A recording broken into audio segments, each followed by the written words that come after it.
Hi കൂട്ടുകാരെ, എൻ്റെ video കാണുന്ന എല്ലാ കൂട്ടുകാർക്കും സുഖമാണല്ലോ. ഞാനിന്നിവിടെ ഒരു കറിയാണ് തയ്യാറാക്കിയിരിക്കുന്നത്. ഈ ഒരു കറി ഉണ്ടെങ്കിൽ ചോറിന് വേറെ കറിയുടെ ആവശ്യമൊന്നുമില്ല. ചപ്പാത്തിക്കും അപ്പത്തിനുമൊക്കെ ഈ ഒരു കറി മതിയാകും. ഇത് 5 മിനിറ്റ് കൊണ്ട് തന്നെ നമുക്കിത് തയ്യാറാക്കാൻ പറ്റും. നല്ല ടേസ്റ്റായിട്ടുള്ള കറിയാണിത്. കോവയ്ക്ക കൊണ്ടുള്ള കറി തയ്യാറാക്കാനായിട്ട് ഇതുപോലെ നീളത്തിന് കോവയ്ക്ക അരിഞ്ഞെടുക്കണം. ഒരു സവാളയും അതുപോലെ നീളത്തിന് അരിഞ്ഞ് 2 പച്ചമുളകും അരിഞ്ഞതാണിത്. ഇനി ഒരു പാൻ ചൂടാകുമ്പോൾ അതിലേക്ക് നമുക്ക് 2 സ്പൂൺ വെളിച്ചെണ്ണ ഒഴിച്ചു കൊടുക്കാം. ഈ എണ്ണയിലേക്ക് അരിഞ്ഞു വച്ചിരിക്കുന്ന കോവയ്ക്ക ചേർത്ത് കൊടുക്കാം.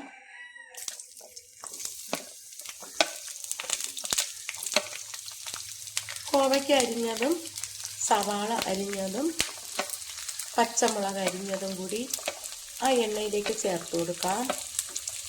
എന്നിട്ട് ഇതൊന്ന് നമുക്ക് നന്നായിട്ടൊന്ന് വഴറ്റിയെടുക്കാം.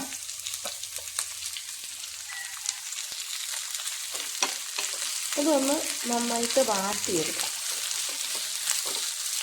കുറച്ച് സമയം ഇത് നമുക്കിങ്ങനെ ഇടയ്ക്കിടയ്ക്ക് ഇളക്കി കൊടുത്താൽ മതിയാകും. അതിലേക്കൊരു 1/4 സ്പൂൺ ഉപ്പ് പൊടി ചേർത്ത് വഴറ്റി കൊടുക്കാം.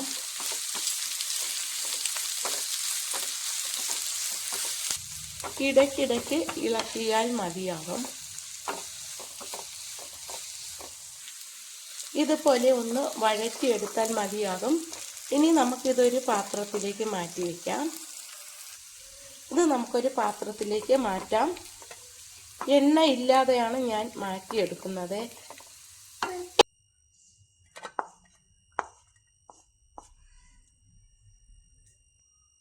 എല്ലാം കോരി ഒരു പാത്രത്തിലേക്ക് മാറ്റി വെച്ചു. ഇനി ബാക്കി വന്ന ആ എണ്ണയിലേക്ക് നമുക്ക് 1/2 സ്പൂൺ കടുക് ചേർത്ത് കൊടുക്കാം. കടുകെല്ലാം പൊട്ടിക്കഴിയുമ്പോൾ അതിലേക്ക് ഇഞ്ചി ചതച്ചത് ചേർത്ത് കൊടുക്കാം. ഒരു ചെറിയ കഷ്ണം ഇഞ്ചി ചതച്ചതാണ് ഇതിലേക്ക് ഇട്ട് കൊടുത്തത്. ഇനി ഇതിലേക്ക് 2 അല്ലി വെളുത്തുള്ളി കൂടി ചേർത്ത് കൊടുക്കാം. എന്നിട്ട് ഇതൊന്ന് ഇളക്കി കൊടുക്കാം. ഇതിലേക്ക് ഒരു നുള്ള് ഉലുവാപ്പൊടി ചേർത്ത് കൊടുക്കാം. ഇത് വറുത്ത് പൊടിച്ച ഉലുവാപ്പൊടിയാണ്.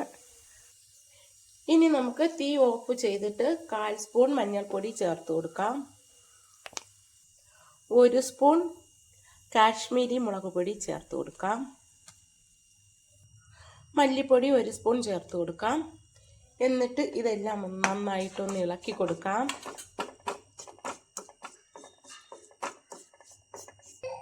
ഇതിലേക്ക് ഇനി കുറച്ച് കായപ്പൊടി ചേർത്ത് കൊടുക്കാം. കായപ്പൊടി ചേർത്ത് അതും കൂടി ഒന്ന് ഇളക്കി കൊടുക്കാം. ഇനി നമുക്കിതിലേക്ക് ഒരു ടൊമാറ്റോ അടിച്ചത് അതിലേക്ക് ചേർത്ത് കൊടുക്കാം. അത് നന്നായിട്ട് അരച്ചെടുത്തതാണ്. അത് അതിലേക്ക് നമുക്ക് ചേർത്ത് കൊടുക്കാം. ചേർത്തിട്ട് തീ ഓൺ ചെയ്ത് നമുക്കിത് വേവിക്കാം. ഇത് നന്നായിട്ടൊന്ന് ഇളക്കി കൊടുക്കാം. ഇതിലേക്ക് കുറച്ച് ഉപ്പുപൊടി കൂടി ചേർത്ത് കൊടുക്കാം. കോവയ്ക്കയിൽ ഉപ്പിട്ടാണ് ഞാൻ വഴറ്റിയെടുത്ത് വച്ചിരിക്കുന്നത്. അപ്പോൾ ഇതിൽ കുറച്ച് ഉപ്പുപൊടി കൂടി ചേർത്ത് കൊടുത്തു. ഇത് ഇനി കുറച്ച് സമയം ഒന്ന് ഇളക്കി കൊടുക്കാം. ഇതിൻ്റെ എണ്ണയൊക്കെ തെളിഞ്ഞ് വരുമ്പോൾ നമുക്കിതിലേക്ക് കുറച്ച് വെള്ളം കൂടി ചേർത്ത് കൊടുക്കാം. ഇപ്പോൾ ഇത് നന്നായിട്ട് മൂത്ത് വന്നിട്ടുണ്ട്. എണ്ണയൊക്കെ തെളിഞ്ഞ് വരുന്നുണ്ട്. ഇതിലേക്ക് നമുക്കിനി കുറച്ച് വെള്ളം കൂടി ചേർത്ത് കൊടുക്കാം. ഞാൻ ടൊമാറ്റോ അരച്ച ആ മിക്സി കഴുകിയാണ് ഇതിലേക്ക് ഒഴിക്കുന്നത്. ഇനി നമുക്കിതൊന്ന് ഇളക്കി കൊടുക്കാം.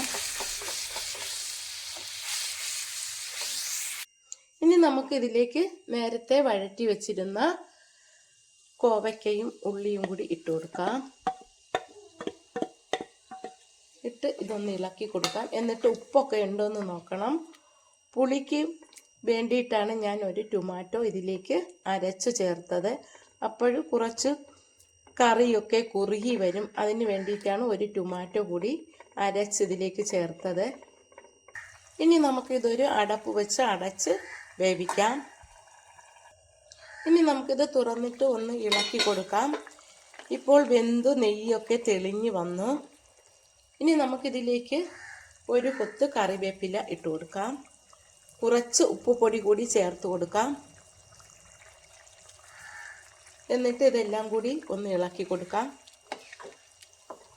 ഇടയ്ക്കിടയ്ക്ക് ഒന്ന് ഇളക്കി കൊടുത്താൽ മതിയാകും. ഇനി അടച്ചില്ലെങ്കിലും കുഴപ്പമില്ല. കോവയ്ക്കയൊക്കെ വഴറ്റിയെടുത്തത് കൊണ്ട് ഇതിപ്പോൾ ഉള്ളിയും കോവയ്ക്കയും എല്ലാം നന്നായിട്ട് വെന്ത് വന്ന് ഈ ഒരു കറി ഉണ്ടെങ്കിൽ ചോറ് കഴിക്കാൻ നല്ല ടേസ്റ്റാണ്. കോവയ്ക്കയും ഉള്ളിയും കൊണ്ടുള്ള ഈ ഒരു കറി മാത്രം മതി. ചോറിന്, ചപ്പാത്തിക്ക്, അപ്പത്തിനൊക്കെ ഇത് മതിയാകും. നല്ല ടേസ്റ്റാണ്. കുറച്ച് സമയം കൂടി നമുക്കിത് വേവിക്കാം. ഇതിപ്പോൾ നന്നായിട്ട് വെന്ത് പാകമായിട്ട് വന്നിട്ടുണ്ട്. എണ്ണയൊക്കെ തെളിഞ്ഞു വന്നു. നല്ല ടേസ്റ്റാണ് ഈ കറി. എൻ്റെ ഈ വീഡിയോ ഇഷ്ടമായെങ്കിൽ ആദ്യമായി കാണുന്നവരെല്ലാം എൻ്റെ ചാനൽ സബ്സ്ക്രൈബ് ചെയ്യണം, സപ്പോർട്ട് ചെയ്യണം. Thank you.